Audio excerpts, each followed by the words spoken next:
Bonjour à tous.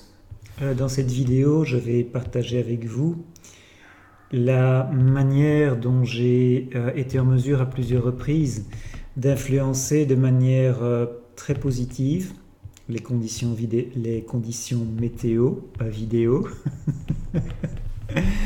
Donc, l'influence positive que j'ai pu avoir à plusieurs reprises sur le temps, sur la météo, à une large échelle. Je vais vous donner les clés, la méthode, si on peut dire, que j'ai utilisée. Et la vidéo se terminera par une méditation guidée qui vous donnera tous les outils dont vous pouvez avoir besoin pour en faire autant, pour reproduire cette action chaque fois que vous le souhaiterez. Et vous n'aurez besoin d'aucun matériel particulier pour mettre cette technique en œuvre. Tout ce dont vous aurez besoin, c'est cet extraordinaire, ce fantastique véhicule physique qui est le vôtre, toute la puissance qui est contenue en lui, et agir en partenariat, en synergie avec la Terre-Mère. Ce qui m'a donné l'impulsion, ce qui m'a poussé à enregistrer cette vidéo, ce sont les échos que j'ai reçus récemment concernant les incendies violents qui se sont manifestés euh, dans différentes régions d'Europe et des États-Unis. Mais je me suis aperçu récemment que ça va beaucoup plus loin. Ça va beaucoup plus loin, c'est beaucoup plus généralisé que ça. Et il y a des raisons pour ça. Il y a des raisons pour ça que je vais aussi explorer dans cette vidéo. Je n'étais pas vraiment conscient de la situation parce que je suis complètement déconnecté ou quasi complètement déconnecté des médias de masse, ce dont je me félicite. Et c'est par une amie en fait que j'ai entendu parler des incendies très spectaculaires et destructeurs qui faisaient rage en Grèce et en Scandinavie à ce moment-là. Et j'avais aussi lu sur Internet ce qui se passait en Californie. Euh, c'est pas la première fois puisque en Californie, ils ont souffert pendant plusieurs années d'une sécheresse prolongée qui s'était apparemment interrompue l'année dernière. Il y avait eu des pluies diluviennes qui étaient tombées sur la Californie, qui avaient mis fin à cette sécheresse, qui est quand même revenue cette année. Et c'est la sécheresse dans toutes les régions où on assiste en ce moment à ces incendies. C'est la sécheresse qui forme les conditions de fond pour pour que les incendies puissent se propager, bien sûr, moyennant intervention humaine. Avant d'en venir à tout ce contexte des sécheresses et de l'intervention humaine et du rôle de l'humain dans tous ces événements, dans toute cette destruction, je vais commencer par vous donner quelques exemples vécus de la manière dont j'ai utilisé ce que je pourrais appeler une intervention chamanique sur les conditions météorologiques. La première fois que je me souviens avoir utilisé ce type d'intervention, c'était en 2002, je crois, au Mexique. Au Mexique, j'étais dans le complexe de temple maya de Chichen Itza. Je faisais un voyage au Mexique, en fait. Je visitais les différents sites mayas au Yucatan et au-delà. Et là, j'étais à ce très fameux site archéologique et touristique de Chichen Itza. Et j'avais entendu dire quelques jours auparavant par une des personnes chez qui je séjournais en chambre d'hôte que le Mexique souffrait depuis plusieurs mois d'une sécheresse prolongée. Et un des effets positifs de cette sécheresse, selon la dame en question, était que les moustiques avaient du mal à se multiplier. Et donc, par conséquent, contrairement à l'habitude au Mexique, il y avait très peu de moustiques parce qu'il n'y avait pas assez d'humidité. Personnellement, il me semblait que les inconvénients dépassaient largement les avantages dans cette situation. Et je me trouvais dans ce complexe de Chichen Itza où je suis resté plusieurs jours devant un genre d'hôtel au dieu maya de la pluie, Sha'ak. Et j'ai eu une inspiration. Je me suis planté devant l'autel. J'ai invoqué cette divinité Sha'ak et avec toute la puissance d'intention que je pouvais mobiliser, j'ai demandé, décrété que la pluie se mette à tomber dans la région. Et comme disait Voltaire dans le poème « Que croyez-vous qu'il arriva ?» Eh bien, quelques heures plus tard, dans l'après-midi, dans ce ciel qui était d'un bleu azur, immaculé sans le moindre nuage jusque-là, des nuages ont commencé à se former, un orage a éclaté et la pluie a commencé à tomber. Et au cours des jours qui ont suivi, la pluie est tombée tous les jours, pas toute la journée, mais tous les jours et en abondance. Au point que le propriétaire de l'hôtel où je séjournais à ce moment-là me l'a fait remarquer en fait en disant que ça aussi c'était inhabituel pour la région d'avoir de la pluie tous les jours pendant aussi longtemps.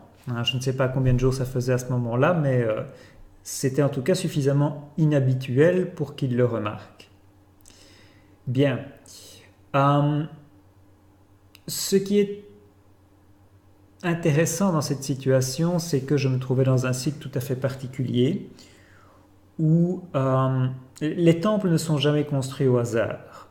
Les édifices sacrés ne sont jamais construits au hasard, ils sont construits sur des lieux de pouvoir, c'est-à-dire des lieux où la puissance de la Terre est particulièrement concentrée, parce que les méridiens de la Terre, les lignes par lesquelles l'énergie circule, se croisent, et donc un point de puissance se forme, un centre énergétique. Donc, il faut prendre en considération cet aspect-là pour commencer. Je me trouvais dans un centre énergétique puissant.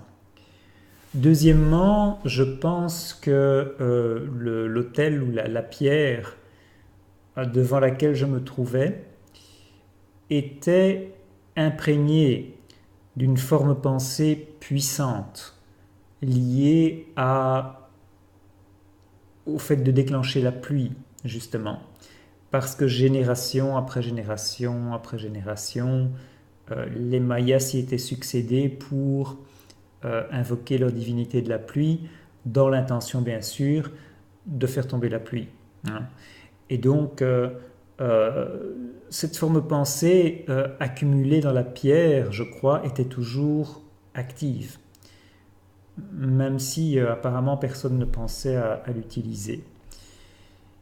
Il est enfin possible que l'entité, je vais utiliser ce mot très neutre, l'entité que les Mayas désignaient sous le nom de Sha'ak était toujours présente et active d'une manière ou d'une autre et décidait de prêter son concours. Peut-être enchantée qu'on fasse appel à elle pour la première fois depuis tant d'années, plusieurs siècles en fait. Mais pour moi, c'était la première fois dans cette vie que j'influençais le temps de manière délibérée et à une échelle pareille. J'ai eu une autre expérience peut-être quelque temps avant, quelque temps après, je ne saurais plus le dire, mais où j'ai produit l'effet inverse, c'est-à-dire que je me promenais dans la forêt et il avait commencé à pleuvoir, mais comme c'était l'été et que la végétation formait un toit bien épais au-dessus de ma tête, j'étais pas vraiment mouillé. Mais comme grande imprudence, comme on vit en Belgique et j'étais sorti sans parapluie, je savais que du moment que j'allais émerger du bois, j'allais être trempé. Et donc, je n'ai pas agi à ce moment-là avec mon intention en tant que tel, mais j'ai demandé aux êtres des royaumes de la nature qui sont chargés de réguler les conditions météo, de bien vouloir faire en sorte que la pluie s'interrompe jusqu'à ce que je puisse rentrer chez moi sans être mouillé. Et c'était une demande très respectueuse. Hein. J'étais pas du tout parti sur l'idée que la pluie devait s'arrêter pour ma convenance personnelle si elle était absolument nécessaire. J'étais tout à fait OK si vraiment il était nécessaire que la pluie tombe à ce moment-là, avec le fait de me faire mouiller un peu, voire beaucoup. Mais la demande a été parfaitement entendue. J'ai pu rentrer chez moi au sec. Et au moment où je rentrais, la pluie s'est remise à tomber. Bien.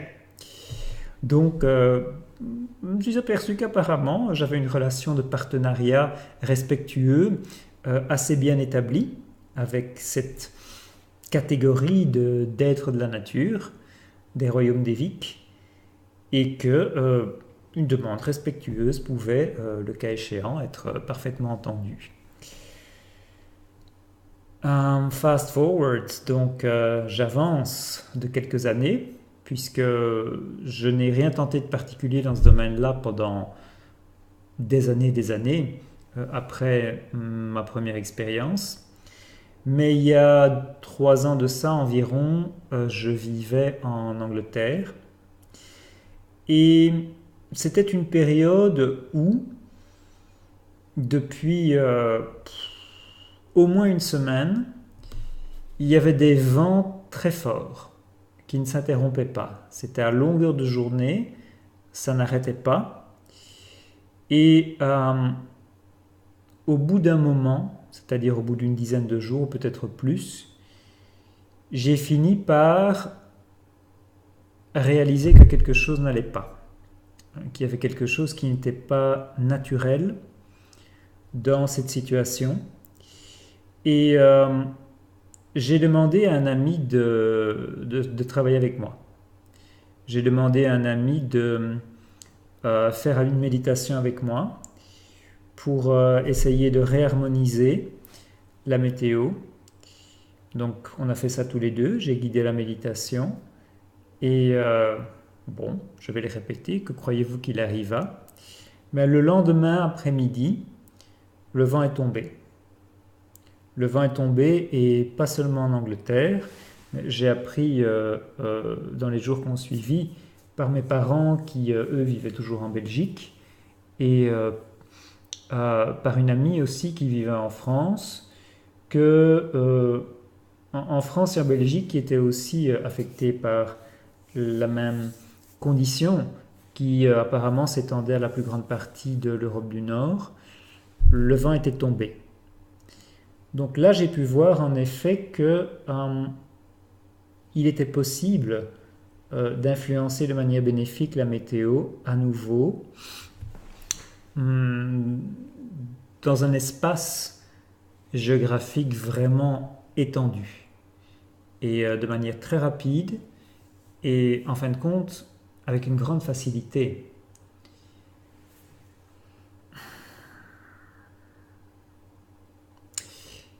En fin de compte, ça a des conséquences tout à fait considérables. Parce que c'est la démonstration qu'une personne seule, ou 2 personnes, parce que dans ce deuxième cas on était 2, et je l'ai encore fait quelques fois par la suite, généralement avec un ou une partenaire, parce que les effets de ce genre d'intervention sont toujours plus puissants, considérablement plus puissants à partir du moment où on est deux. Et évidemment, plus on est nombreux, plus l'effet est puissant.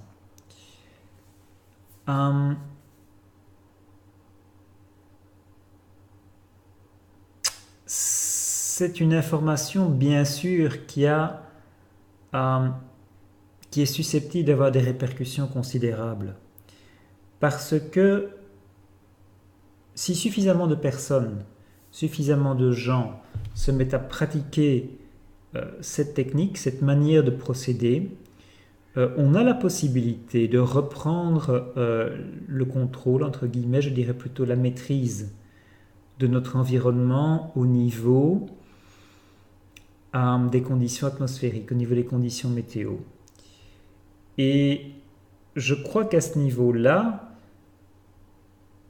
peut-être qu'on peut dire qu'il y a urgence. En tout cas, je pense qu'il y a une nécessité. Parce que la situation est vraiment en train de se dégrader et pas pour les raisons qu'on voudrait nous faire croire. Mais avant d'en venir aux raisons, je voudrais rester un moment sur la pratique en elle-même et sur les conditions qui me paraissent nécessaires pour qu'elle fonctionne. Et la première de cette condition, c'est que si vous décidez de pratiquer ce genre d'intervention, il faut que vous n'ayez aucun doute sur la puissance qui est la vôtre. La puissance qui est la vôtre en tant qu'être créateur. La puissance qui est la vôtre en tant qu'être créateur doté d'un corps physique humain qui est un microcosme de l'univers entier, de cet univers, le microcosme de cette création. Chacune de vos cellules est connectée à une galaxie. Chacun de vos atomes est connecté à un système solaire. Vous pouvez appeler ça de la réflexologie cosmique. Mais vous êtes, par votre corps physique, vous êtes connecté à toutes les forces universelles. Donc c'est une puissance extraordinaire qui est à votre disposition. Dans l'état de somnolence qui est devenu le nôtre en tant qu'espèce, on n'en est pas bien conscient. On n'en est pas bien conscient, mais si vous avez cette certitude, si vous avez cette conviction que cette puissance est la vôtre, que vous n'êtes pas une victime des circonstances, que vous n'êtes pas une espèce de grain de poussière, une espèce de grain de sable, dénué, privé de toute espèce d'influence ou de tout niveau de maîtrise sur sa vie et son environnement, mais au contraire, que vous êtes cet être créateur, puissant, vous remplissez la première condition. La première condition pour être capable d'influencer le temps de manière significative. Comprenez aussi que l'environnement extérieur est aussi dans une certaine mesure le reflet de votre état intérieur. D'ailleurs, la première fois que j'ai entendu parler de l'influence que les gens pouvaient avoir sur la météo, c'était dans un petit livre de la dame qui a fait publier Les dialogues avec l'ange, Gita Malaj. Elle s'appelait Gita Malaj. Elle expliquait dans un petit livre l'histoire d'un faiseur de pluie en Chine, si je me souviens bien, qui avait été appelé à l'aide par les habitants d'un village parce que eux aussi souffraient de sécheresse depuis un certain temps. et le faiseur de pluie s'était retiré à l'intérieur d'une maisonnette, que sais-je, pendant quelques heures, et il avait fait tomber la pluie. Et Gita expliquait que, de son point de vue, la sécheresse avait été déclenchée par le fait que les émotions des gens étaient déséquilibrées, et le faiseur de pluie, le chaman, en centrant sa conscience sur un état intérieur d'équilibre et d'harmonie, avait pu influencer l'environnement extérieur de manière à rétablir des conditions atmosphériques normales. Donc, la compréhension de la connexion qu'il y a entre votre état intérieur et l'environnement extérieur, combinée au fait que vous êtes un être créateur puissant, et c'est ça en fait la création. Le processus de création consiste à manifester à l'extérieur ce qui est à l'intérieur de vous. C'est comme ça que tout créateur procède. Conditions complémentaires. Conditions complémentaires, c'est le pôle opposé et complémentaire à la conscience de votre puissance, c'est l'humilité. C'est l'humilité de comprendre et d'accepter et de vouloir que ce processus fonctionne en accord avec les besoins réels de la Terre. Autrement dit, c'est l'état d'esprit, l'état d'intention que la pluie ne tombera ou ne cessera, ou que le vent ne cessera de tomber, etc., etc., que si c'est en harmonie, en alignement avec les besoins de la Terre, avec les besoins de la nature, les besoins de la Terre et des êtres qui vivent sur la Terre. Parce que il arrive que les gens qui vivent dans une région, dans une aire géographique déterminée, aient certaines leçons à apprendre. Et pour qu'ils apprennent ces leçons-là, des conditions météorologiques temporairement extrêmes peuvent être nécessaires. C'est une question d'apprentissage, de leçons de vie à expérimenter et à intégrer pour grandir en sagesse. Il est aussi très courant que, justement parce que l'intérieur et l'extérieur sont connectés, que les êtres de la nature déchargent l'énergie chaotique des émotions humaines à travers des phénomènes naturels, météorologiques ou autres. Parce que si ces énergies restaient à stagner ou à circuler dans l'émotionnel collectif, elles deviendraient de plus en plus destructrices. Et donc, pour prévenir ça, on les décharge dans le monde physique. Ça peut être nécessaire aussi. Là encore, on a la possibilité d'agir. On a la possibilité d'agir là-dessus, en ce sens que vous pouvez également, en méditation, nettoyer le champ émotionnel collectif de l'humanité. C'est aussi un service que vous pouvez rendre. Bien. Alors, maintenant je vais en venir au contexte de la raison pour laquelle ces événements extrêmes qui ne font que se multiplier et s'amplifier ces dernières années se déclenchent. Le fameux réchauffement climatique. Remarquez que maintenant on ne parle plus de réchauffement climatique mais de changement climatique. c'est une espèce de chapeau plus large, c'est une ombrelle, un parapluie plus étendu, hein, qui permet en fin de compte de couvrir n'importe quel type de phénomène climatique. Il ne s'agit plus seulement de réchauffement.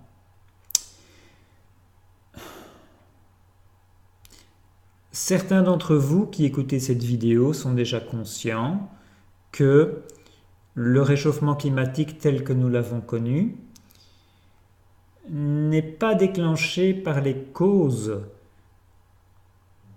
qu'on a voulu nous vendre. Et pour ceux d'entre vous qui n'en sont pas conscients, je comprends que cette déclaration puisse paraître très provocatrice ou ok, j'ai un mot anglais ici en tête, je ne vais pas pouvoir l'utiliser, mais bon, source de controverse, hein. Source de controverse et éminemment contestable. Je ne vais pas entrer dans un trop long débat sur les sources du réchauffement climatique. Donc, je vais citer un seul fait qui pour moi devrait être largement suffisant pour établir la source, les causes réelles du réchauffement de l'atmosphère. C'est le fait que, selon des mesures tout à fait officielles de la NASA, toutes les planètes du système solaire, dans les temps récents, se sont réchauffées de manière tout à fait visible et observable. Donc ce n'était pas seulement la Terre qui s'est réchauffée. Pourquoi est-ce que toutes les planètes du système solaire se sont réchauffées? Oh surprise, parce que l'activité du Soleil s'est intensifiée. Le Soleil intensifie son activité. Oh surprise, les planètes se réchauffent. Qui l'eût cru? Donc, on peut bien sûr essayer de soutenir que c'est l'activité humaine qui émet des gaz, qui génère un effet de serre, qui fait que l'effet des rayons solaires est amplifié. Donc c'est la pollution générée par l'activité humaine qui est à la source de ce phénomène. Aux dernières nouvelles, pour autant que je sache, on n'a pas encore repéré d'usine sur Vénus, ni de circulation automobile avec moteur à explosion sur Jupiter. Donc, il me semble que cette théorie qui petit à petit a été imposée en tant que dogme par certains groupes est quand même assez difficile à défendre, hein. Et il y a beaucoup d'autres arguments qui la battent en brèche.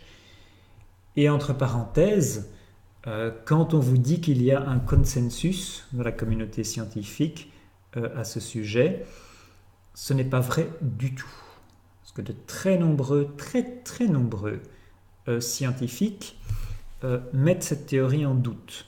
Et pas pour le plaisir de jouer les troubles-fêtes, mais avec des arguments très solides. Très solides.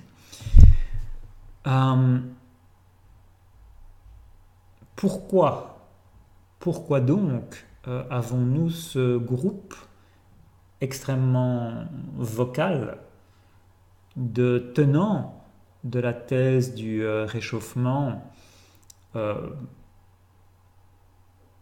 anthropogénéré, hein, de réchauffement dont la source se trouve dans l'activité humaine, dans l'activité industrielle.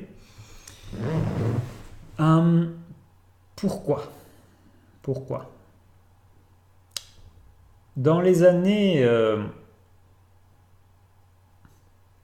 je ne vais pas avancer une date, mais c'était avant. C'était avant qu'on ne commence à nous parler de réchauffement climatique.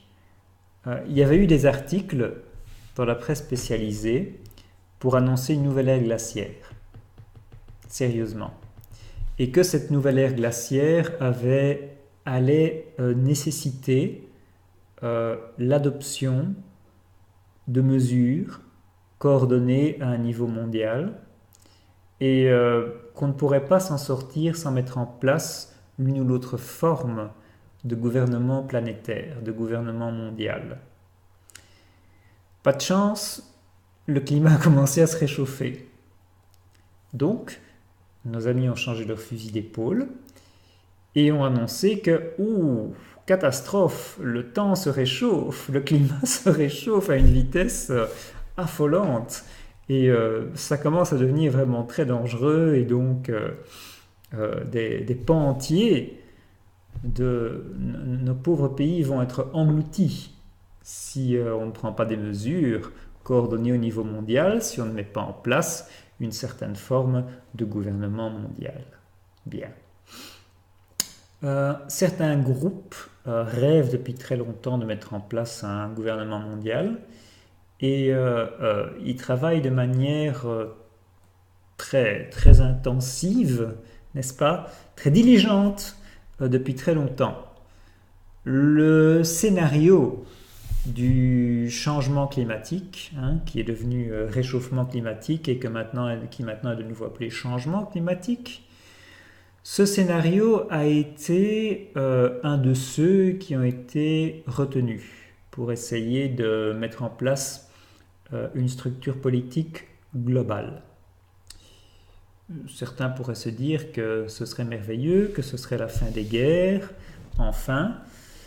Je suis personnellement très sceptique par rapport au fait que un gouvernement mondial ou toute autre forme de gouvernement d'ailleurs soit quelque chose de particulièrement souhaitable.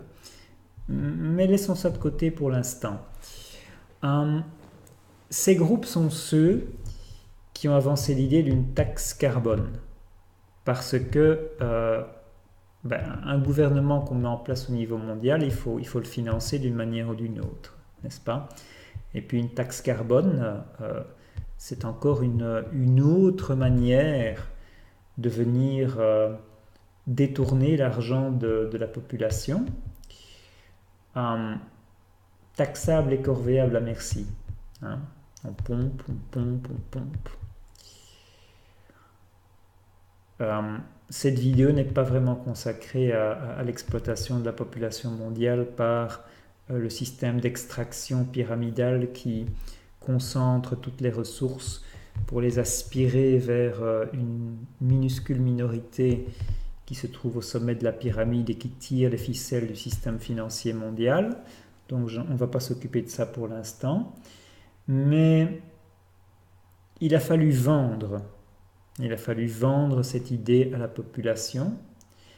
Et le problème qui s'est posé est que la population, malgré la mise en œuvre de moyens de propagande absolument considérables, s'est montrée assez peu réceptive. Il y a beaucoup de gens qui ne sont pas vraiment très convaincus, et même parmi ceux qui ne sont pas très convaincus, il y en a peu qui sont motivés, en fait. Et ça, c'est dû à différents facteurs. Et un de ces facteurs est en fait, de manière assez ironique, le fait que la conscience des gens est assez somnolente et qu'ils ont du mal à percevoir le tableau d'ensemble, les conséquences que leurs actions peuvent avoir au-delà de leur environnement immédiat, parce qu'ils ont tendance à ne voir que ce qui se trouve juste en face d'eux. Donc, il est assez difficile de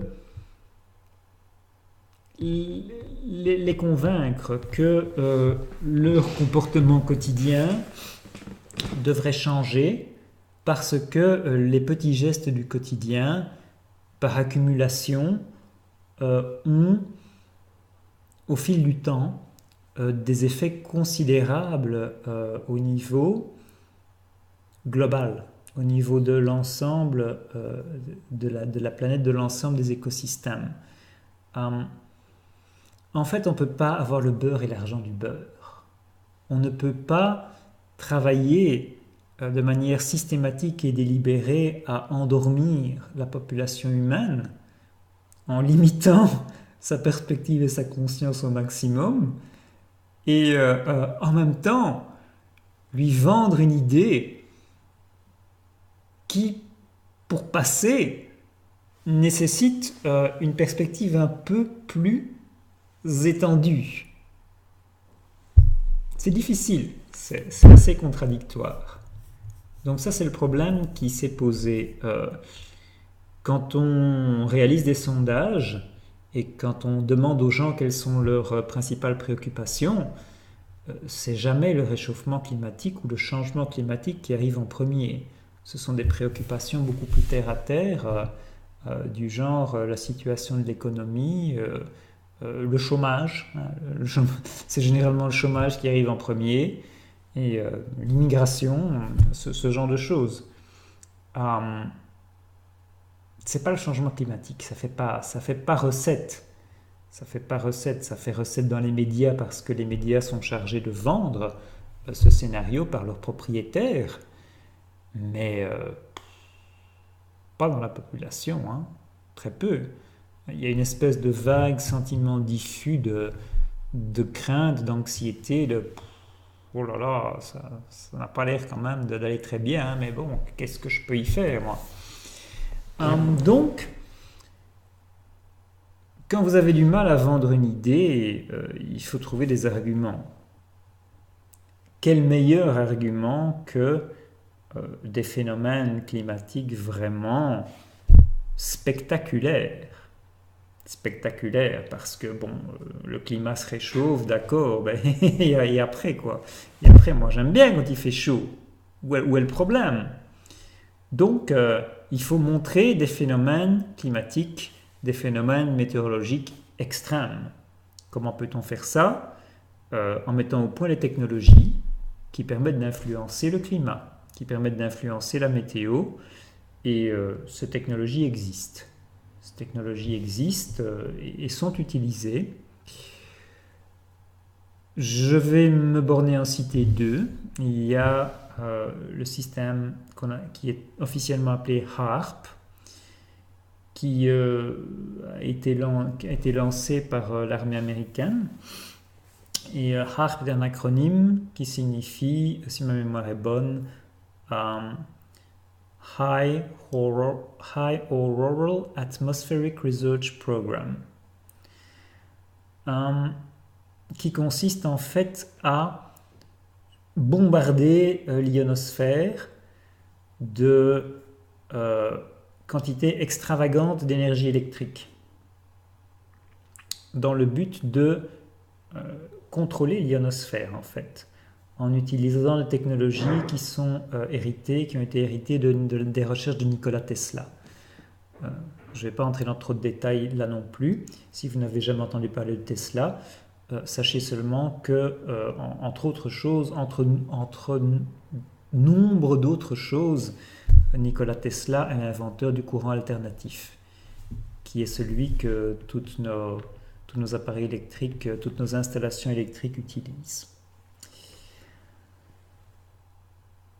Cette technologie HAARP, qui au départ était centralisée à partir de différentes installations militaires, dont la première se trouve en Alaska, peut influencer de manière très significative la météo, peut aussi être utilisée pour déclencher des tremblements de terre, et l'a d'ailleurs été, peut aussi être utilisée pour influencer l'humeur des gens, l'état émotionnel des populations. Il y a ce système-là, il y a fonctionnant en coordination, en synergie avec le système HAARP, ce qu'on appelle les chemtrails, qui sont les traînées blanchâtres, enfin, vu du sol, elles sont blanchâtres, que certains avions laissent dans le ciel. Ce ne sont pas des avions de ligne, transportent généralement pas de passagers ni de cargo.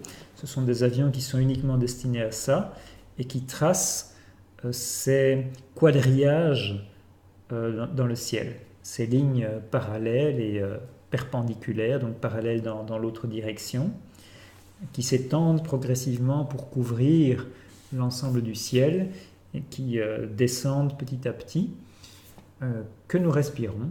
Hein. Et au départ, quand ils ont commencé à faire ce genre de choses et que les dépôts au sol étaient encore, dans certains cas, bien visibles, on a pu analyser ce qui se trouvait là-dedans. On sait qu'il y a énormément de particules d'aluminium et de barium. On sait aujourd'hui aussi qu'il y a de la nanotechnologie, des nanorobots. Encore une fois, je ne vais pas entrer dans les détails sur les différentes fonctions que ces chemtrails sont censés remplir, les différents effets qu'elles ont. Il y a, sans aucun doute, pour reprendre ce que je disais il y a quelques minutes, des effets au niveau de la limitation de la conscience. C'est-à-dire le fait de garder les gens aussi endormis et contrôlables que possible. Mais il y a également des effets sur des effets de géo-ingénierie, comme on appelle ça maintenant, c'est-à-dire de contrôle des conditions météorologiques. Donc, il est tout à fait possible de déclencher des sécheresses prolongées. Et cette espèce d'épidémie d'incendie à laquelle on assiste actuellement, pour moi, ressemble à un ultime effort, presque désespéré, maintenant que les États-Unis se sont retirés de l'accord de Paris négocié à grand-peine sur les quotas d'émissions de CO2 et ce genre d'absurdité. Maintenant donc qu'il semble que ce projet de gouvernance globale a sérieusement du plomb dans l'aile, cette épidémie d'incendie m'apparaît personnellement comme un effort désespéré pour essayer de imposer malgré tout cet agenda, cet objectif. Et une fois que vous avez installé une sécheresse pendant plusieurs mois d'affilée, une sécheresse persistante, vous avez les conditions idéales pour déclencher des incendies qui vont pouvoir remplir la condition d'être difficiles à éteindre. Et une fois que la sécheresse est bien installée, on peut lâcher les pyromanes. On peut lâcher les pyromanes, des gens qu'on paye. Des gens qu'on paye pour venir avec du matériel, avec des lance-flammes, pour déclencher des incendies. Alors maintenant, il semblerait qu'on soit passé à la vitesse supérieure et qu'on utilise non seulement ce genre de personnages et ce genre de matériel, mais en plus, et là encore ça pourrait apparaître comme de la science-fiction à certains d'entre vous, mais il semble qu'on utilise aussi des rayons laser en fait, vraiment des rayons laser depuis des plateformes satellites vraisemblablement. Pourquoi est-ce que j'avance cette, disons, théorie? Parce que en Californie justement, dans certaines régions qui sont touchées par les incendies, on voit des impacts là où les incendies se déclenchent, dans les voitures par exemple, de trous parfaitement circulaires. Donc on n'a jamais vu un feu faire fondre la carrosserie d'une voiture avec des ouvertures de cercle parfait. Hein. Ça n'existe pas. Ça n'existe pas, sauf si bien sûr un rayon a transpercé la carrosserie de la voiture. Donc ça, c'est un des multiples signes, un des multiples indices, une des multiples traces qui permettent d'avancer que on en est à ce stade-là. On en est à ce stade-là. Alors pourquoi est-ce que je vous explique tout ça? Parce que je crois que cette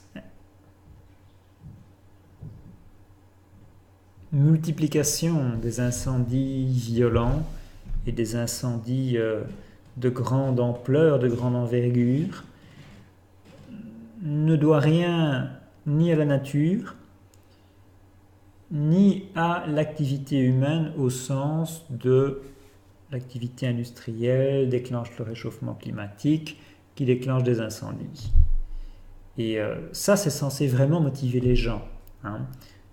Voir des villes menacées de partir en fumée, voir des maisons partir en fumée en quelques instants, avoir des images très spectaculaires de gens qui doivent se jeter à l'eau sur la plage pour ne pas être rattrapés par les flammes, voir des hectares de forêt partir en fumée, ça c'est censé vraiment motiver les gens. Ça c'est censé leur faire comprendre que, bon, on ne rigole plus maintenant, il faut vraiment prendre des mesures très sérieuses, les enfants.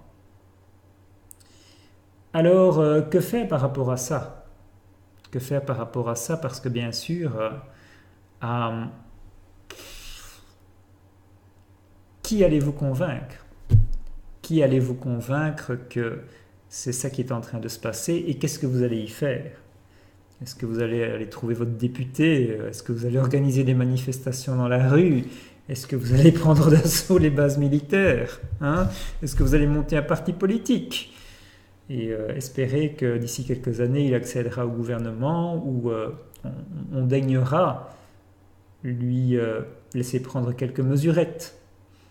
Bon, il y a des moyens d'action beaucoup plus efficaces, beaucoup plus rapides, beaucoup plus immédiats et beaucoup plus puissants que vous pouvez mettre en action directement, sans même sortir de chez vous, dans le confort de votre salon, salle à manger, bureau, studio, quel que soit l'endroit où vous vivez. Et c'est ça que je voulais partager avec vous. Parce que ce genre d'intervention jusqu'à maintenant, je ne l'ai jamais fait que seul ou avec une autre personne. Donc imaginez si beaucoup de gens de par le monde se mettent à faire ce genre de choses. Et je suis sûr que certains le font déjà. Mais ici, ce que je veux faire, c'est rendre les choses plus faciles. C'est-à-dire mettre un outil simple à votre disposition que vous pouvez utiliser immédiatement pour commencer à avoir ce genre d'impact. Et donc, vous pouvez l'utiliser par vous-même ou, ce que je recommande vraiment très vivement, avec une autre personne qui est ouverte à cette démarche-là, ou ce que je recommande encore plus vivement, avec un groupe d'autres personnes. Et vous pouvez faire ça régulièrement ou chaque fois que la nécessité s'en fait sentir. Et actuellement, je crois que c'est vraiment pas du luxe parce que j'ai regardé sur Internet récemment une carte mondiale des incendies et les endroits où il y en a le plus ne sont pas forcément ceux dont on nous parle le plus. Parce qu'on a beaucoup parlé de la Californie parce que le monde, en tout cas le monde occidental, a toujours les yeux fixés sur la Californie parce que c'est Hollywood, c'est la Silicon Valley, c'est la ruée vers l'or, donc c'est tout ce qui fait rêver. C'est tout ce qui fait rêver, tout ce qui fait fantasmer. Et donc, ce qui se passe en Californie a toujours, au niveau du narratif des médias, de l'attention du public, un impact tout à fait particulier. Mais ce que j'ai vu sur la carte est une situation vraiment hallucinante en Afrique, dans une partie de l'Afrique centrale et en Indonésie. Beaucoup plus d'incendies apparemment qu'en Californie. Bien. Donc, cette méthode, vous pouvez l'appliquer pour n'importe quel type de désordre météorologique. Vous pouvez même l'appliquer de manière préventive si vous voulez, mais vous pouvez l'utiliser autant que vous le voudrez et je vous encourage vraiment vivement à le faire. Donc, je vois que je parle déjà depuis environ 50 minutes, ce qui est très souvent le cas quand je commence à aborder un sujet relativement important et complexe comme celui-ci. Donc, sans plus attendre, on va commencer la méditation et vous pouvez voir qu'il commence à faire sombre derrière moi. Je vais me lever pour pour allumer la lumière électrique, parce que sinon, d'ici que la méditation soit terminée, il risque de faire très sombre, ce que je préférerais éviter. Donc, je me lève et je vais allumer le lampadaire. Voilà. Bien.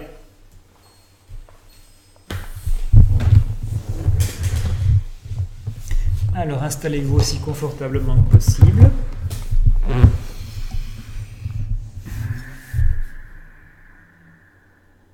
Et je vais vous inviter à fermer les yeux, à vous asseoir le dos bien droit,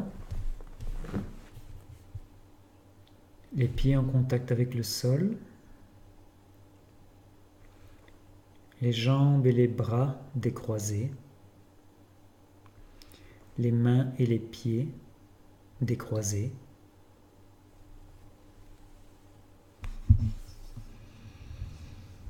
Et je vous invite à commencer à respirer profondément,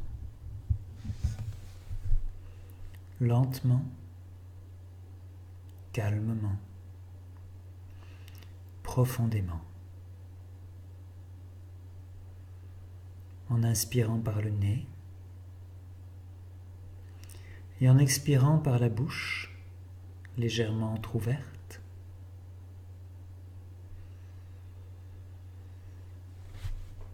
Et je vais vous demander d'expirer de votre corps, de vos systèmes, les tensions, le stress, à chaque expiration.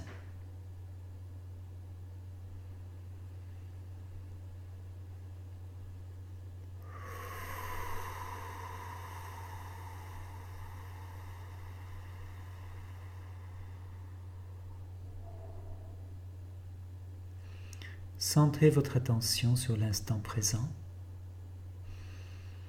et sur votre respiration.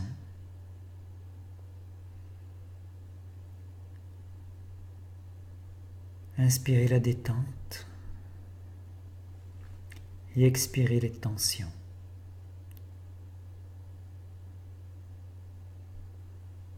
Vous pouvez imaginer que vous expirez les tensions, non seulement par la bouche, mais aussi par la plante des pieds et par la base de la colonne vertébrale.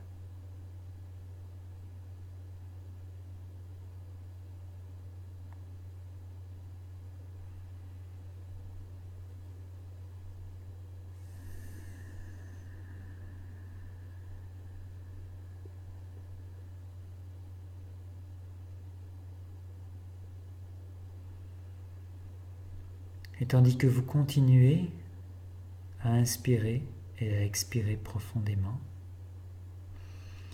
je vais vous demander de centrer votre attention, votre conscience, sur un point au centre de votre poitrine, là où se trouve la glande qu'on appelle le thymus, entre la gorge et le cœur.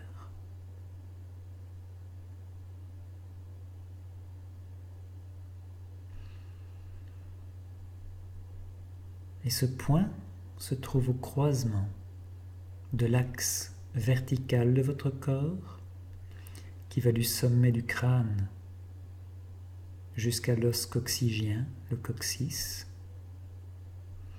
Au croisement de cet axe vertical et de l'axe horizontal que vous formez lorsque vous tendez les bras à l'horizontale, l'axe qui va d'une main à l'autre main, d'une épaule à l'autre épaule.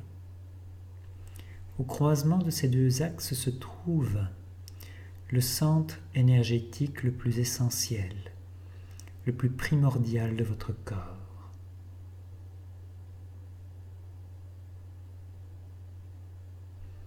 Que j'appelle votre cœur essentiel, qui n'est pas le chakra du cœur, mais un centre plus ancien, plus essentiel, plus primordial. Le nexus de votre incarnation, le noyau.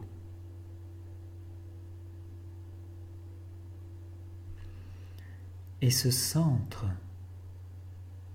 vous donne accès, vous connecte à tous les niveaux de votre être.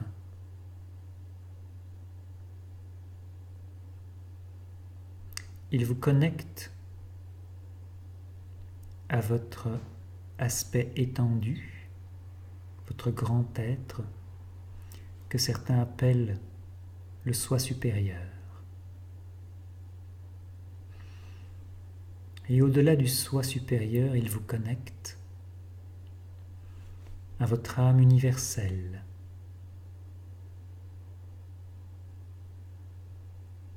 dilatée aux dimensions du cosmos tout entier, et qui est une avec l'être créateur de cet univers.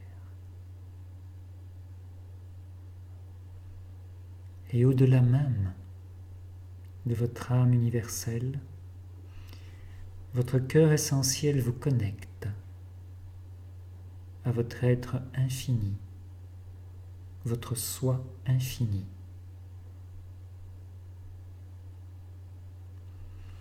Qui existe au-delà des limites de cet univers.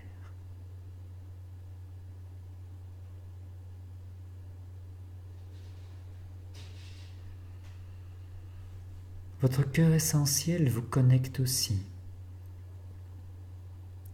à tous les aspects manifestés de votre être à travers cet univers.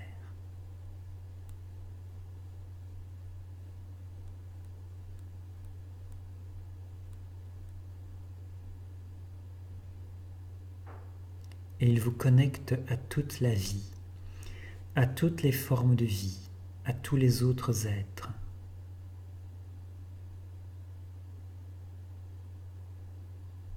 À qui vous êtes reliés à un niveau profond.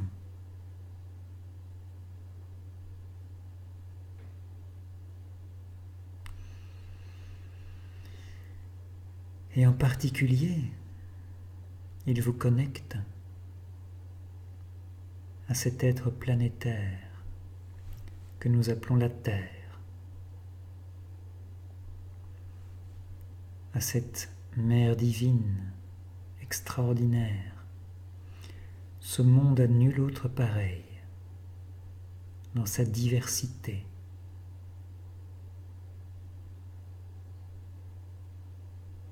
Et son aspect microcosmique.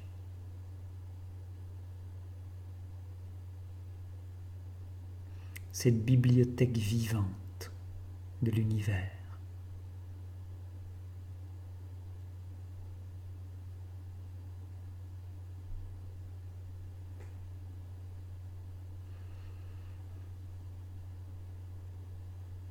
Ressentez la connexion de votre cœur essentiel au cœur essentiel de la Terre, dans ses profondeurs.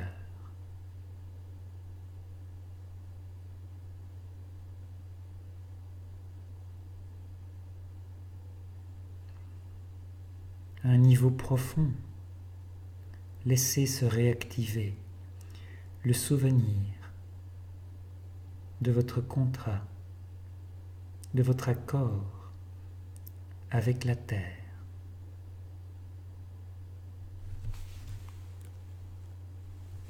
L'accord que vous avez passé avec elle pour vous incarner sur elle, pour vivre sur son corps, pour consommer les ressources qu'elle met à votre disposition.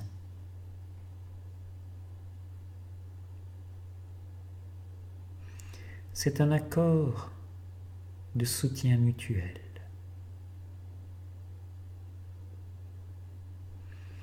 La Terre nous soutient à chaque instant, inconditionnellement. Et nous aussi, nous pouvons la soutenir. Et elle en a grand besoin.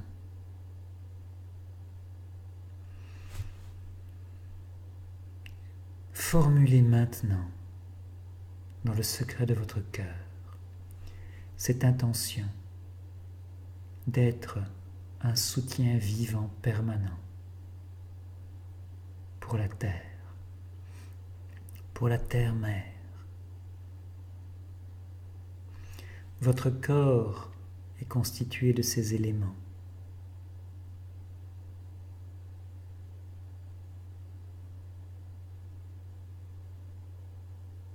Vous buvez son eau, vous respirez son air. Vous mangez sa nourriture, vous marchez sur elle. Vous vivez en symbiose avec elle.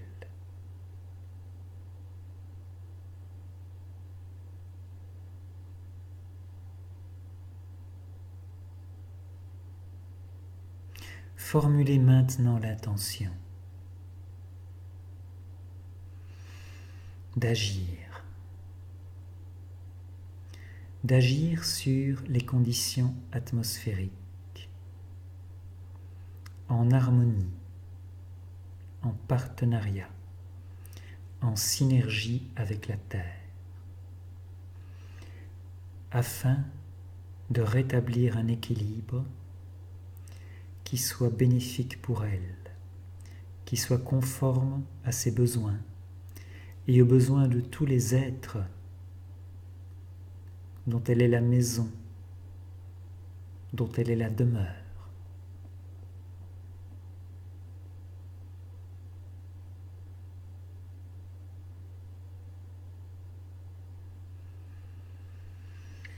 Nous demandons l'aide des royaumes déviques, des esprits de la nature qui ont pour fonction la régulation des conditions météorologiques.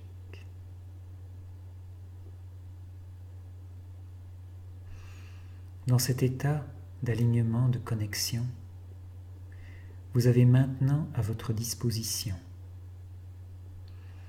toutes les ressources et toute la puissance créatrice de votre être, qui est non seulement un être universel, mais un être infini.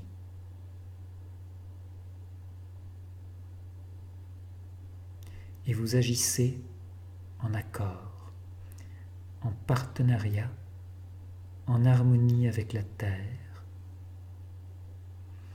et avec les royaumes déviques.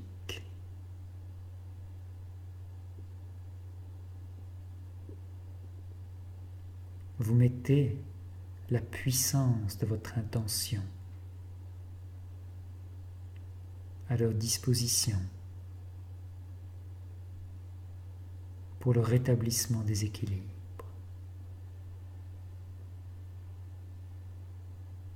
Et ainsi, nous n'avons pas à nous opposer à la manipulation du climat. Nous n'avons pas à nous opposer aux technologies qui le perturbent. Nous transcendons tout cela par notre puissance d'être créateur, par notre alliance d'amour avec la Terre.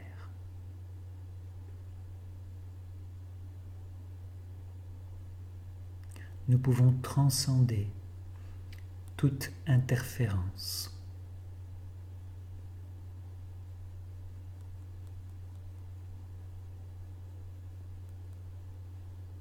Nous centrons simplement notre intention sur le rétablissement de l'harmonie naturelle.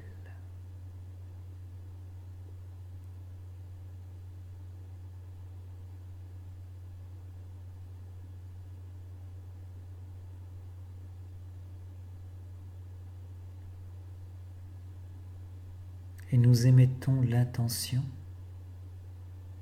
que tout ce qui, en nous, doit être réajusté, réharmonisé, pour que l'environnement naturel extérieur le soit également,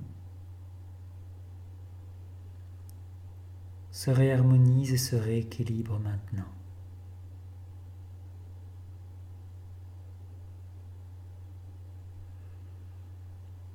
Vous allez peut-être percevoir des informations à ce sujet.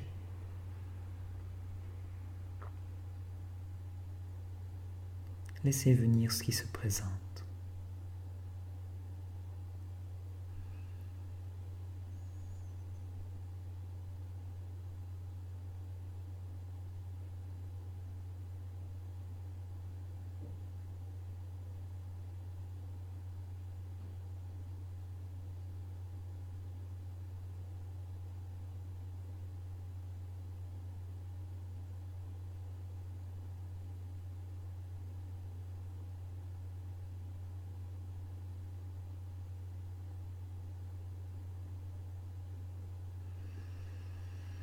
Je vais rester en silence pendant quelques instants.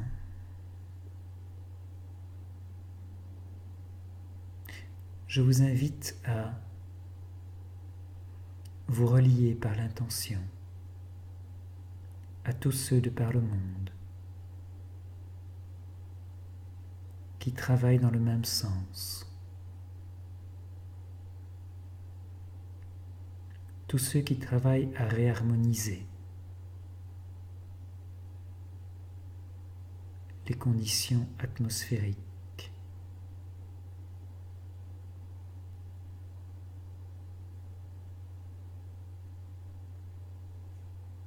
Où qu'ils soient, dans le temps et dans l'espace. Ayez l'intention de former avec eux ce réseau vivant, organique.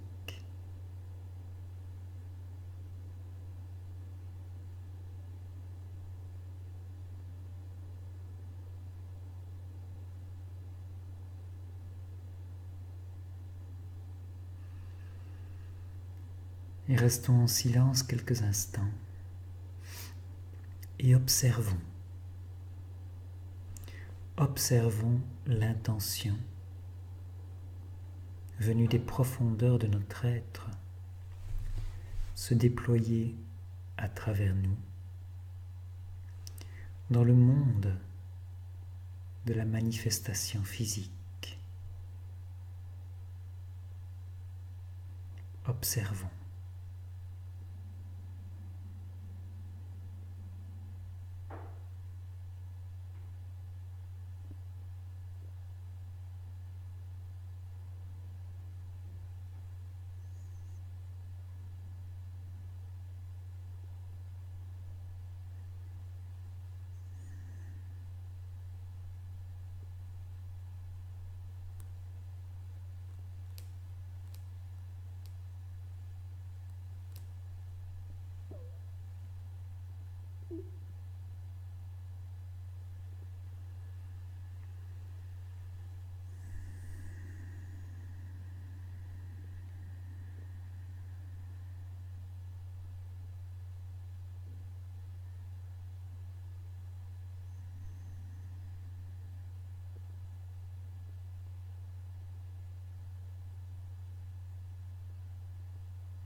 Nous allons maintenant clôturer cette méditation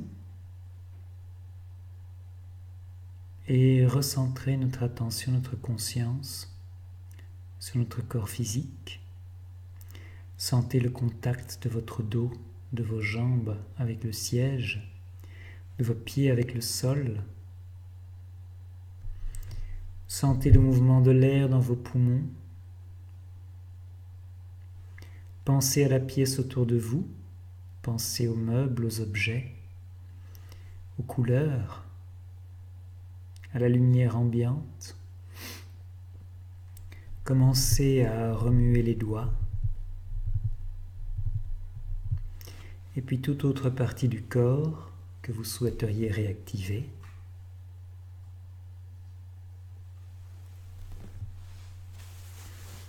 Et quand vous vous sentez prêt, vous pouvez ouvrir doucement les yeux.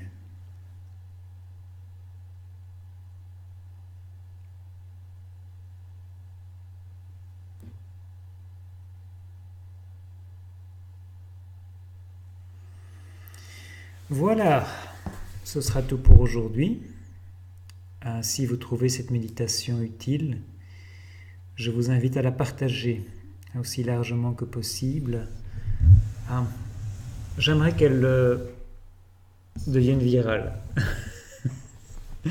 Pas pour le service de mon ego, mais bien pour le service de la Terre. Donc, si vous trouvez qu'elle vous est utile, si vous sentez que sa valeur mérite d'être partagée, n'hésitez surtout pas à le faire. Vous avez ma bénédiction, diffusez-la aussi largement que possible. Je vous souhaite une très belle journée, soirée, selon l'heure à laquelle vous visionnerez cette vidéo. Et je vous dis à bientôt. Bye.